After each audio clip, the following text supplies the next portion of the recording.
কারণ এর আগে একবার পরীক্ষা করছিলাম, উনি আমার কাছে একটা মেশিন সংগ্রহ করছে।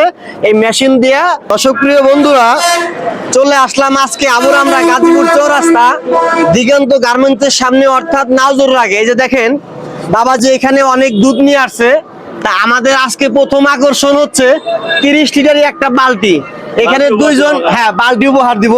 এখানে দুইজন ভাই দুধ নিয়ে আসছে, আমরা দুইটাই পরিমাপ করব। যদি দুইজনের গাভীর দুধ ভালো হয় দুজনকে পুরস্কৃত করবো ইনশাআল্লাহ। বাবা 1 লিটার কত বিক্রি করেন? 80-90 বসা গেল 90-100 টাকা, তাই না? 100 কম বেশি হয়। আচ্ছা আচ্ছা, তাহলে পরিমাপ করবো। আচ্ছা ইনশাআল্লাহ ইনশাআল্লাহ। নিজের গাভীর দুধ না। হ্যাঁ দেখা যাচ্ছে বাবাজি বলতেছে এই বাবাজির কাছে কিন্তু একটা মেশিন আছে এই দুধ পরীক্ষা করার। কারণ এর আগে একবার পরীক্ষা করছিলাম, উনি আমার কাছে একটা মেশিন সংগ্রহ করছে। এই মেশিন দিয়া পরীক্ষা করে দুধ নিয়ে আসে, যাতে ওনার মাধ্যমে আর কেউ প্রতারিত না হয়। তো যাই হোক আমরা কথা বাড়াবো না, আমরা পরীক্ষার কাজে চলে যাই ইনশাআল্লাহ। বাজান একদম লোড করছেন, 2-1 ফোঁটা পড়তে পারে। আচ্ছা আচ্ছা ধন্যবাদ।